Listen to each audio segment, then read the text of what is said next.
Chocolate man is back. I'm back with another video. Hot, hot, hot chocolate. I need to swirl it around, hopefully not on my shirt. And I'm torn apart. I don't know if I should buy that camera. My gut says that I shouldn't because it might be damaged or something like that. And I might lose my time going to the pawn shop. And I don't know if I should do it, if I should buy it. I should be looking. I'm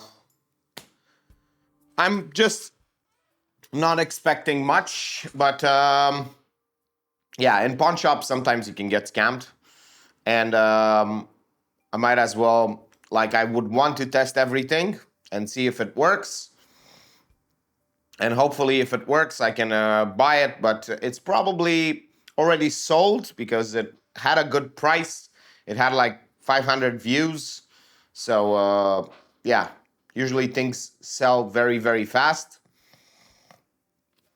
And who knows? I'm going to probably go there for no reason. But I'm just torn apart. My gut says that I'm going to waste my time. And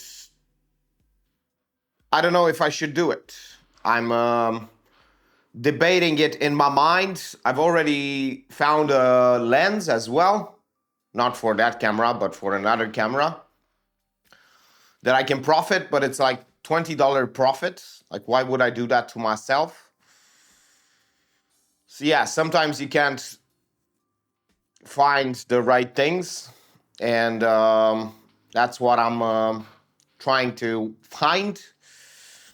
I should be actually doing that. The camera should be going and looking at the camera to see if it's properly good. And yeah, I'm going to check upon it and see if it's good enough or not, if it works properly.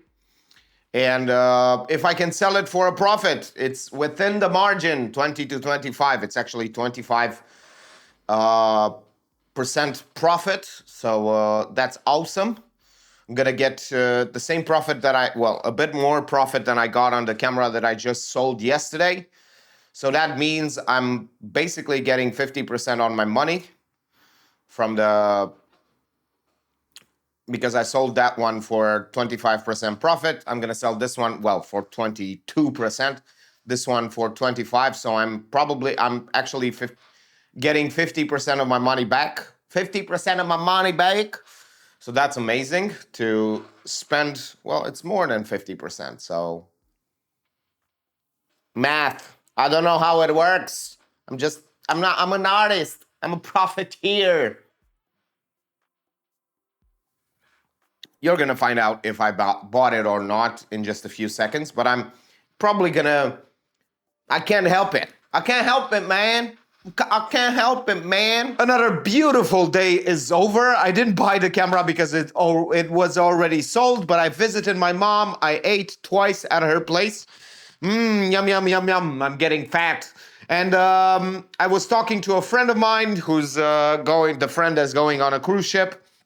And I was explaining to him the fact that lately, in the last 1,000 years or 2,000 years, don't quote me on that, but natural selection of humans has been for corpus callosum, which is the part of the brain that connects both hemispheres, to be not so efficient. Like, somehow evolution decided that it's much better for us to not have our hemispheres as connected as they should be.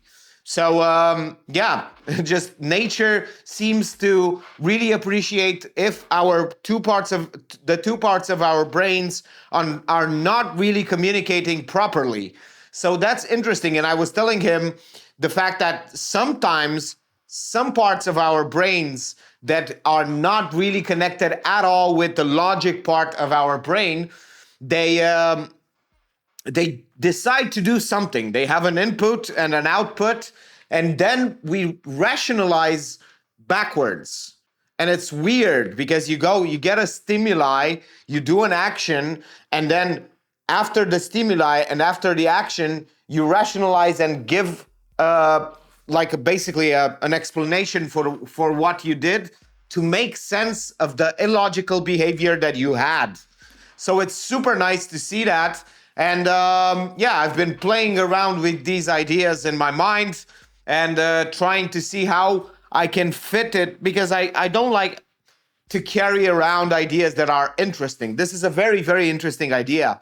But what I'm trying to do with it is squeeze the value out of it. What does this mean for me, and how does it help me in day-to-day life?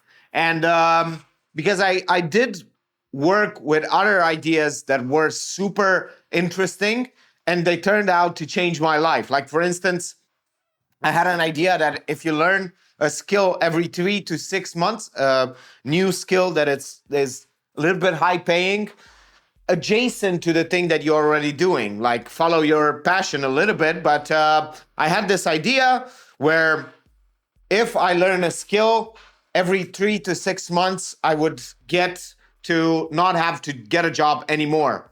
And that's exactly what happened. I learned a few skills. I learned photography. I learned videography. I learned how to do websites. I learned how to do courses. I learned how to train dogs. I learned how to do Excel. I've learned how to, how to start different types of things. And I've learned how to talk properly in front of the camera in different batches. But yeah, a lot of things. And turns out in about a year, I didn't need a job anymore. And it's been like 4 or 5 years, almost 5 years since then. And it's amazing because I didn't like having to get a job. I've learned painting as well, as you can see behind me. And so many skills.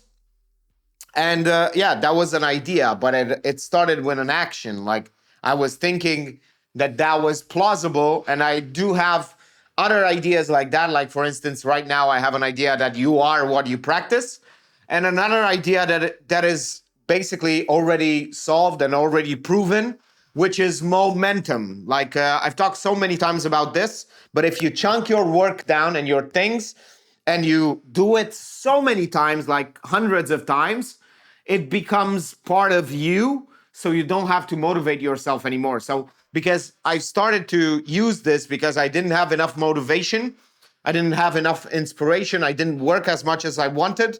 So I blocked it down into smaller chunks of work and have done it a lot of times. And I have learned so many things by doing that. Also, try to take very small breaks. Don't take big breaks. Like, you work for 10 minutes, you take a break for 1 minute, 10 minutes, 1 minute. It sounds like Pomodoro because it is Pomodoro, but the idea is that you do, in Pomodoro, you do sessions, you end up doing sessions that are bigger. In this way, you do sessions that are shorter because you want to build a lot more momentum. So it's an idea of building a habit, but going beyond the habit, where you start to not only build a habit, because the habit is just, oh, I'm doing it on autopilot. But if you go beyond the habit, beyond the 38 repetitions that it is to go beyond the habit, you generalize that habit because you start doing it in other environments. That's another trick that you can do to build more momentum, is to change the environment that you are doing the habit so that you generalize and deepen the habit more. And also, after 300 to 500 repetitions, you start to, and it's not a lot, 300 repetitions, you can do it in 30 days if you do 10 repetitions a day. If you do 20, it's 15 days. And the idea is that once you do this, once you have 300 to 500 repetitions, you start to get energy from doing the action. Like, for instance, this filming myself now gives me more energy. And you not only that, but you really, truly achieve your potential. You have a limited amount of potential, but you never achieve it. But I found that this is the fastest way to achieve your highest potential in a skill and an area in a short duration of time. I think that that's how you really expand your expertise and your mastery of the skills that you want to achieve and you want to learn. I think that's enough. I feel amazing. I cannot wait to make myself beautiful salad with some meat and eat it. Thank you for watching and see you in the next one.